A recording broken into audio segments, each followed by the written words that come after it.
Nah, pada pertemuan hari ini kita akan bahas gerak harmonik sederhana, tapi kita membahas pokok bahasan gaya pemulih. Apa itu gaya pemulih? Gaya pemulih itu gaya yang memulihkan benda ke titik setimbangnya. Ini contoh yang paling sederhana. Misalnya saya punya ayunan atau bandul sederhana, bendanya saya simpangkan sedikit ke arah kanan. Terus kemudian kalau saya lepas, pasti benda ini akan balik ke posisinya lagi atau posisi setimbangnya. Jadi gaya yang memulihkan ke posisi setimbang itu yang dinamakan sebagai gaya pemulih. Gaya pemulih menurut konsep hukum 2 Newton pasti ini ya, sigma F sama dengan M kali A. Karena bendanya itu bergetar selaras, maka A-nya itu bisa kita ganti min omega kuadrat kali Y. Perhatikan baik-baik, kalau omega kuadrat Y itu dari mana, Anda masih bingung, lihat video saya sebelumnya yang sudah saya posting. Nah, jadi ini kalau saya teruskan itu berarti min M omega kuadrat kali Y, sedangkan M omega kuadrat ini sering disingkat sebagai K, yaitu suatu konstanta getaran. Jadi kalau begitu, yang atas ini tentu saja hukum Newton yang kedua. Yang bawah, nah, nanti sering dikaitkan dengan yang namanya hukum Hooke. Jadi sigma F menyatakan resultan gaya pemulih. Bisa saja gaya pemulihnya itu lebih dari satu. Makanya saya tulis secara umum sigma F. Nah, sedangkan M itu adalah massa benda yang bergetar. Tentu saja satuannya adalah kilogram. Kalau A di sini adalah percepatan getar. Satuannya meter per sekon kuadrat. K di sini sebagai konstanta getaran. Nah, tapi ada juga yang menyebut sebagai konstanta gaya. Ya, tidak masalah. Satuannya adalah Newton per meter.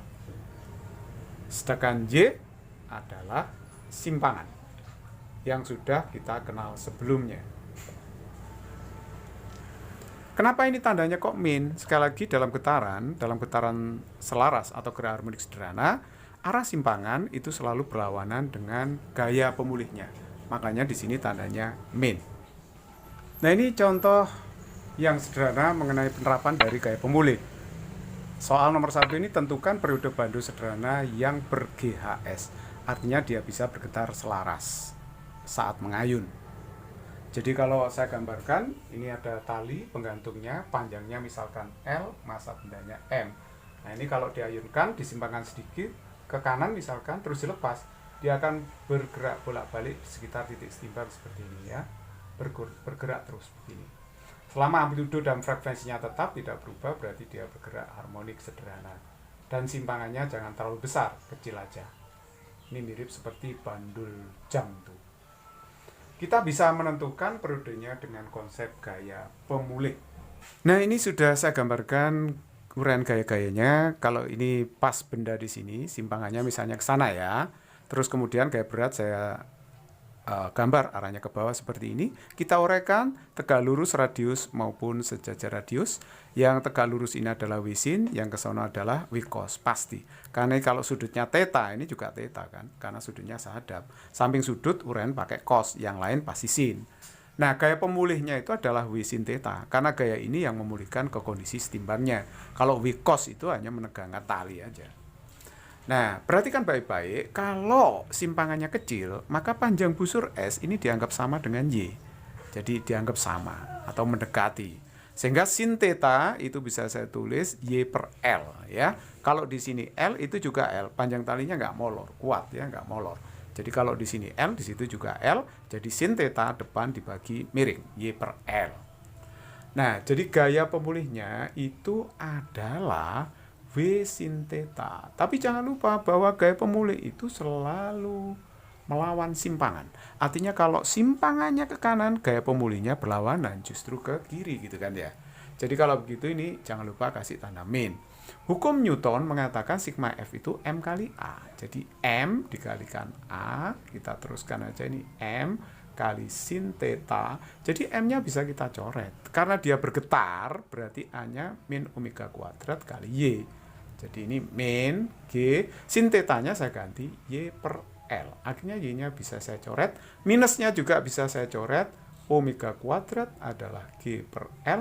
Jadi omeganya saja adalah G per L. Omega itu adalah 2pi per periode.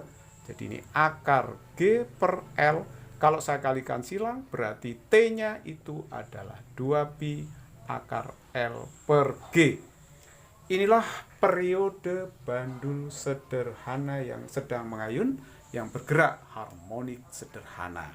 Pi 3,14, L itu panjang tali penggantung, G itu percepatan gravitasi. Ternyata periodenya tidak bergantung pada massa benda yang mengayun. Jadi hanya bergantung pada panjang bandul, panjang tali penggantung, dan juga percepatan gravitasi. Nah ini soal yang kedua. Ada benda digantung pada pegas dengan konstanta gaya atau konstanta pegas K. Atau kalau dalam getaran konstanta getaran ya. Nah terus kemudian ini benda disimpangkan sedikit ke bawah, sedikit aja, terus kemudian dilepas, dia akan mengayun secara GHS. Periode benda yang ber-GHS di ujung pegas berapa? Itu pertanyaannya. Cara mencari periodenya mudah sekali. Kita lihat bahwa hukum Newton mengatakan apa? Sigma F itu adalah M kali A. Sigma F itu adalah gaya yang memulihkan ke kondisi setimbang. Jadi kalau ini ditarik ke bawah, gaya pemulihnya pasti berlawanan, arahnya ke atas. Oleh sebab itu, gaya ini harus kita beri tanda minus nanti. Gaya apa itu? Kalau dikaitkan dengan K, konstanta pegas, tentu saja K dikalikan Y yang sudah kita bahas ya. Nah, ini karena berlawanan, maka dikasih tanda min. Y dengan F berlawanan, kasih tanda min. Jadi ini akhirnya M, A itu adalah min omega kuadrat kali Y. Nah, sekarang perhatikan baik-baik. Y-nya bisa saya coret. Nah, kalau saya coret berarti K per M, saya pindah gitu ya, omega kuadrat. Saya akar kedua ruas, akar K per M, sedangkan ini omega. Jadi kalau begitu, akar K per M itu sama dengan 2pi per periode. Nah, kalau misalnya kita mencari periodenya ya tinggal mengalihkan silang aja kan. Jadi 2pi akar apa? Akar M per K. Nah, dapat sudah. Kita mendapatkan periode benda yang mengayun pada pegas. Jadi ternyata bergantung pada massa ya, tidak seperti bandul sederhana. Kalau bandul tadi tidak bergantung pada massa periodenya, tapi ini bergantung pada massa. Dan K ini di sini adalah boleh disebut sebagai konstanta pegas karena benda bergetar pada pegas yang tadi kita sebut sebagai konstanta getaran secara umum. Satuannya adalah Newton per meter.